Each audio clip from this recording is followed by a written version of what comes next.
build more muscle, have better sex, and increase your bandwidth for focus. Increasing your testosterone has become quite trendy lately. However, out of all the trends I see on the internet, this is a valid one. Today I'm going to shine a spotlight on what I think is causing males' testosterone levels to decrease. So before we jump in today's video, I just need to plug a quick disclaimer. I am not a doctor, therefore this video is just for entertainment purposes and is not medical advice. If you decide to willingly act upon any of the information in this video, you should always consult a medical professional or doctor before doing so. Most of you guys watching this video right now would associate testosterone with building muscle. Now this is part of the picture, however it does go deeper than this. There are many other positive benefits to having healthy levels of testosterone. Although I must admit chasing them gains is important, but so is muscle strength, bone density, sex drive, sperm production, improved cognition, and finally an elevation of mood. Although the research on this is very complex and needs further exploring to better understand the mechanisms at play here. So before we move on, I think it's worth noting what I'm talking about in this video is all about optimizing your testosterone levels within the normal physiological ranges. This is actually quite important to know because I think a lot of guys out there misunderstand this and they assume that having really high levels of testosterone and really low levels of estrogen is a good thing. This really isn't the case.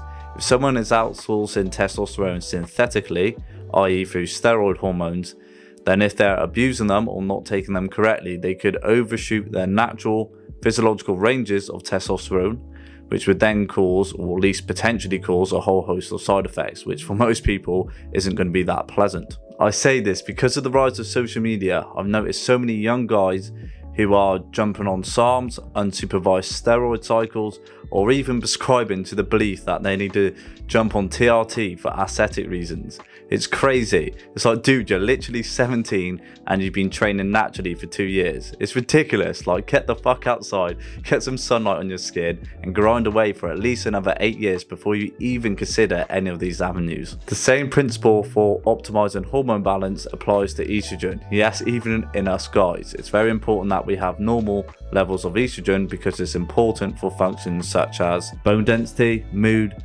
libido, cognition, and even cardiovascular health. In conclusion, it's all about balance when it comes to testosterone and estrogen, and this is true for both men and women. So during doing research for this video, I have found that men's testosterone has actually decreased by 20% in the last 20 years, as demonstrated in this American study. I think it's fairly well established that men's testosterone will blow up during puberty and then will peak around the mid-20s. And then on average from the age of 30 years onwards, it will begin to decline roughly about 1% every year. However, with everything, of course, there are outliers, even to the point where there's been elderly men found to still have high levels of testosterone. Declining rates of testosterone is seriously worrying. I really do think this is a very important subject because symptoms of low testosterone are no joke. The symptoms of having low levels of testosterone include low sex drive, erectile dysfunction, depressed mood, difficulties with concentration, moodiness and irritability, and loss of muscular strength and size. Imagine being 30 years old, or even in some cases in your 20s, and experiencing any one of these side effects. Now, I do just want to caveat with saying if you have experienced any of these side effects, it may not necessarily be down to low testosterone. There are many reasons why you could experience any of these side effects. For instance, if you've been out on the weekend, you've been smashing the drinks back, and you may be going down to do some business with a girl, and you may experience that you've not been able to get it up. This happens, I've experienced it, it's embarrassing, but this doesn't mean your testosterone's low. It just means obviously maybe some of the substances you've been doing has caused that to happen. So it's a situational based thing.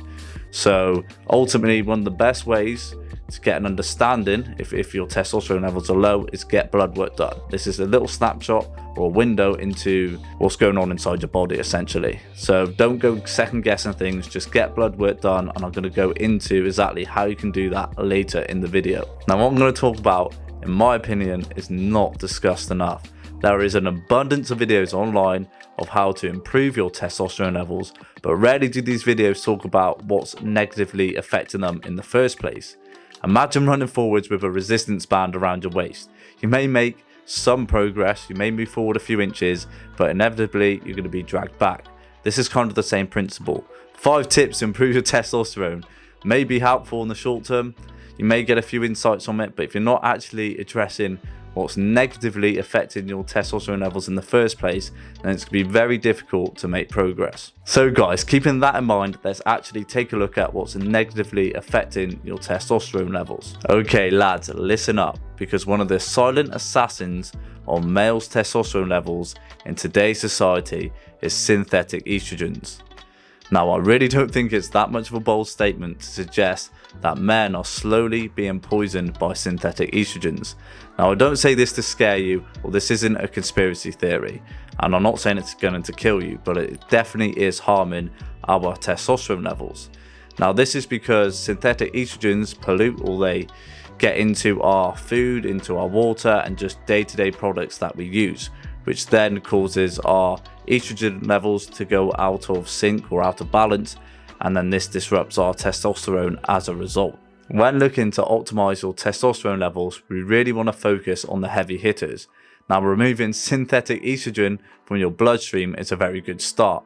However, the bad news is this isn't exactly straightforward, because synthetic estrogen can be found in a lot of fucking things.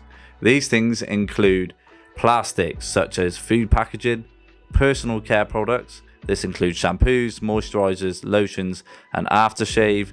Receipts. Yes, I'm literally referring to the little piece of paper that summarizes your purchased items. Food such as salmon, dairy products, canned food, and even chewing gum. Then we have tap water. Now, this is likely due from the secretion of hormonal contraceptives, which are passed through the women who have used them and into our drinking water system. Well, at least bottled water is estrogen free. Guys, I'm really sorry to break it to you, but this just isn't the reality in most cases.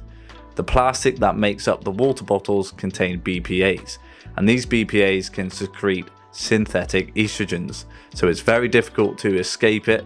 However, don't panic too much, because I do have a solution for you. You can probably understand that controlling for all these variables quite quickly becomes unrealistic and overwhelming.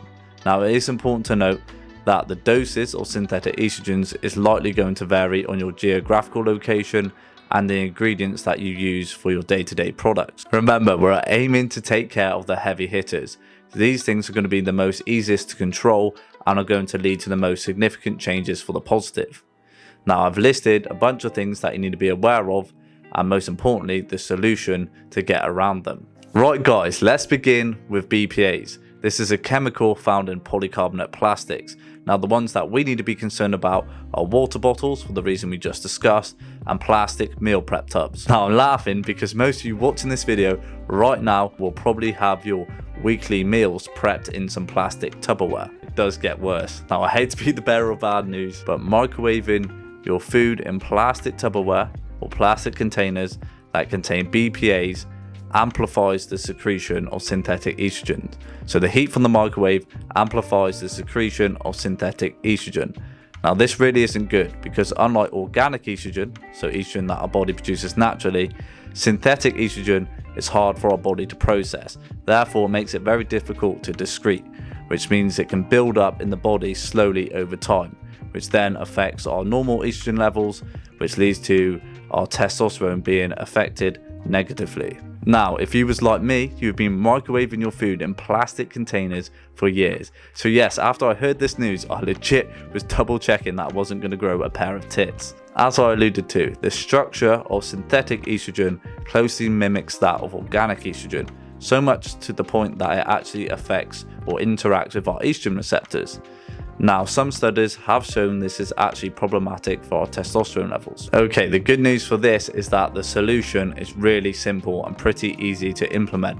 So, as for the plastic Tupperware, chuck all of them away. Even if it says BPA free, just chuck it away and replace them with glass meal prep tubs. Not only are these easier to clean, but it will ensure that you're not going to get any secretion of BPAs. Okay, how do we get around the water bottle? Again, very easy solution. Swap this out for a metal shaker or a steel shaker. Again, this is going to make sure that you're getting no secretion of BPAs. And as an added bonus, for some reason protein shakes just taste 10 times better out of a steel container.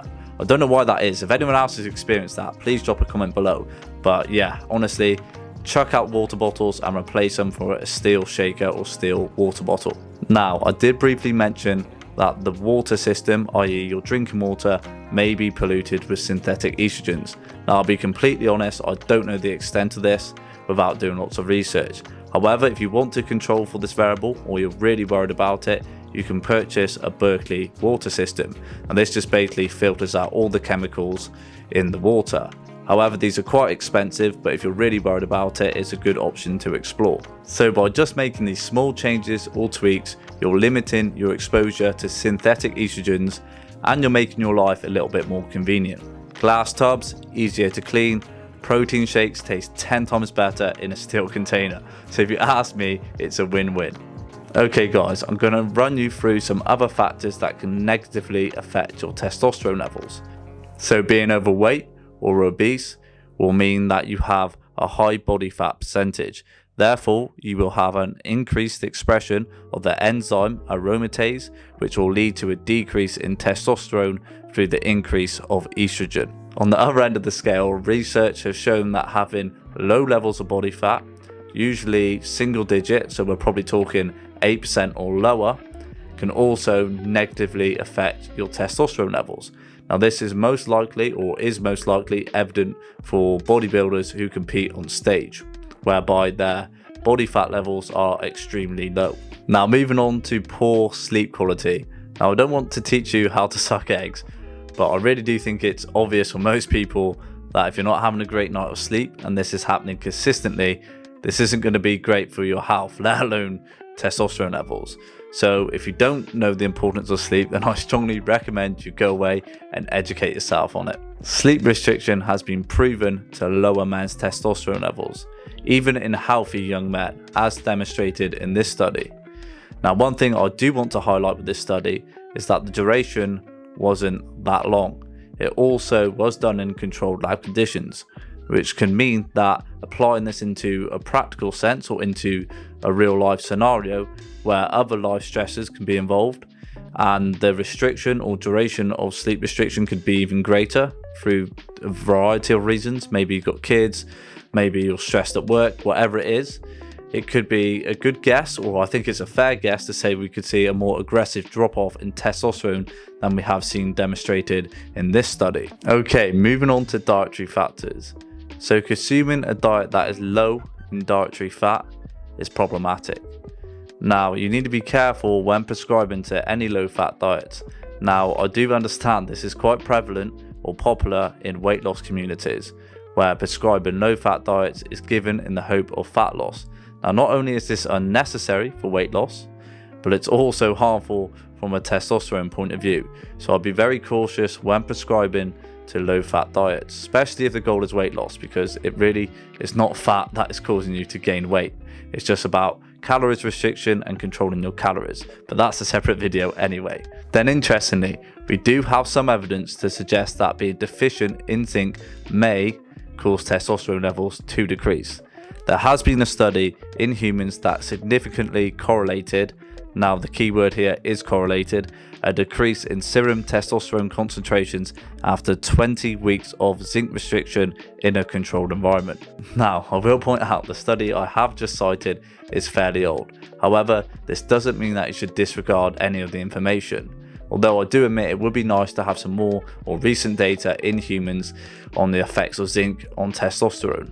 Nevertheless, I still think the data in that study holds value. If you happen to be deficient in zinc and experiencing low testosterone symptoms, then I really think zinc supplementation could be something to consider. Of course, don't listen to me and consult your doctor before doing so. Just like zinc, vitamin D has also been said to positively affect testosterone levels. However, whilst researching for this video, I have come across some conflicting evidence. This study suggests that giving high doses of vitamin D to subjects who are deficient in vitamin D can improve their levels of testosterone if supplemented for long enough. Whereby other studies, such as this 2015 meta-analysis, has conflicting data, whereby they essentially concluded that vitamin D didn't seem to make a significant difference to testosterone in terms of improving it. However, the caveat to this study, or studies should I say, is that they were short-term and the doses of vitamin D provided to the subjects were low. So you might be sat there quite confused. Do I supplement zinc? Do I supplement vitamin D? Or do I supplement them both? Now, to be completely honest, I don't know the answer to that. I don't know what's going on inside your body. Now, I alluded to this earlier, but you need to get blood work done, as that's going to be a snapshot of time of what's going on inside your body, which means you can actually make an informed decision of what supplements you need to take. Okay, I think it's fair to say that we have extensively covered what can affect your testosterone in a negative way, so it's about time we talk about the positives. What things can we actually do that's going to positively affect your testosterone, not only in the short term, but also in the long term? First up, and straight to the point, is improve your sleep hygiene. You want to be aiming to not only improve the amount of hours you spend asleep, but improving the quality of that sleep. Now, it is possible that you could get 7 to 8 hours sleep, which does seem very good on the surface, but the quality of that sleep could be poor. It could be meaning that you're waking up multiple times in the night. So if that is the case, you need to look into the quality of your sleep as well as the amount of hours that you're spending asleep. So if your sleep is not on point, then don't even worry about the rest of the things I'm going to talk about, because they're not going to matter. So guys, sort your sleep out, get to bed earlier. Next will be the maintenance of healthy body fat levels. Now, I did touch base on this earlier, where I spoke about the problems associated with obesity or low levels of body fat and how that can negatively affect testosterone. I think an important thing to note is that rapid body composition changes tend to have the most severe effects on testosterone, i.e. if you gain weight too quickly or you lose weight too quickly, this will tend to have more of a negative impact on your hormone levels. Keeping with the theme of body fat levels, my next tip for you for improving your testosterone is make sure you're consuming a sufficient amount of calories. Now, I personally made this mistake where I cut too many calories too quickly. Now, I quote unquote was trying to get shredded. Now, it may have looked good for the gram, but as you can see here, this was absolutely detrimental to my testosterone levels. Now, a quick word of advice: if you are cutting and you're going to be doing it naturally, so without any steroids, then just take it slow. There's no need to rapidly cut calories out of your diet. Okay, next up, we have exercising, in particular resistance training, so lifting weights. Now, lifting weights has been prominently shown to increase testosterone in both men and women. Now, if you're a woman and you're watching this, please do not worry, because this doesn't mean that your testosterone is going to be raised outside the physiological ranges and that's going to cause you any side effects. This will not happen. So please do not worry, get back in the gym, keep lifting, and don't panic. Now, there is a slight caveat to testosterone and its effects from weight training. Now, a lot of the progress in muscle that you'll see from weight training is mostly down to volume and intensity, which of course drives progressive overload. The testosterone increases from lifting weights is significant, and I'm not disregarding that, but it's not to the point where a natural lifter is going to build loads of muscle from it. So weight training with intensity will cause your testosterone to go up, but it's more of a spike. So it goes up for a period of time, then it drops back down to a baseline. So to clean up any confusion there, if you happen to be underweight or you're obese and you're using resistance training, so lifting weights as a form of exercise to build muscle and get healthy, then this is good. This will raise your testosterone levels because they will most likely would have been suboptimal prior to this. However, if you're already in shape and you're healthy and your testosterone levels are optimized, then training with intensity will cause a temporary spike where they will rise, but they will fall back to baseline after your training session. But this is normal and this is healthy. So what I'm trying to say is if you're underweight or overweight, lift weights, because this is going to be one way to increase your testosterone levels to a healthy baseline. Okay guys, so out of the last heavy hitters from improving your testosterone is the inverse of a low fat diet. You want to make sure you're consuming a diet that has at least a moderate intake of dietary fat, as this meta-analysis has shown that low-fat diets has been associated with lower serum testosterone levels compared to diets high in fat. So this doesn't mean you need to consume a diet that is super high in fat. However, as a ballpark number, you can consider consuming 20 to 40% of your daily calories from dietary fat, Although do keep in mind this number will vary depending on your dietary preferences and your goals. So there we have it, people. I have provided you with some knowledge on what could be negatively affecting your testosterone levels, but I've also provided you with some practical tools that you can hopefully implement straight away after this video that can help improve your testosterone in the short term and the long term. So you've probably noticed I've left out natural testosterone boosters and herbs. This is because I personally believe there needs to be more research done on these compounds to see if they're effective and safe. However, if you want to be my guinea pig, let me know in the comment section what you're doing or what you've tried that may or may not have helped your testosterone. I would be interested to know. I want to end this video by highly recommending you get routine blood work done. This is easy as jumping over to MediChecks and ordering a capillary blood test kit. This kit specifically measures total testosterone, albumin and SHBG in your blood to estimate the total amount of free testosterone available in your body. So there we have it, people. I hope this video has provided a tremendous amount of value to you. If it has, you already know what to do. Hit like, subscribe, turn on bell notifications because you do not want to miss another video. And if you're feeling extra kind, leave a comment and share this video with a friend.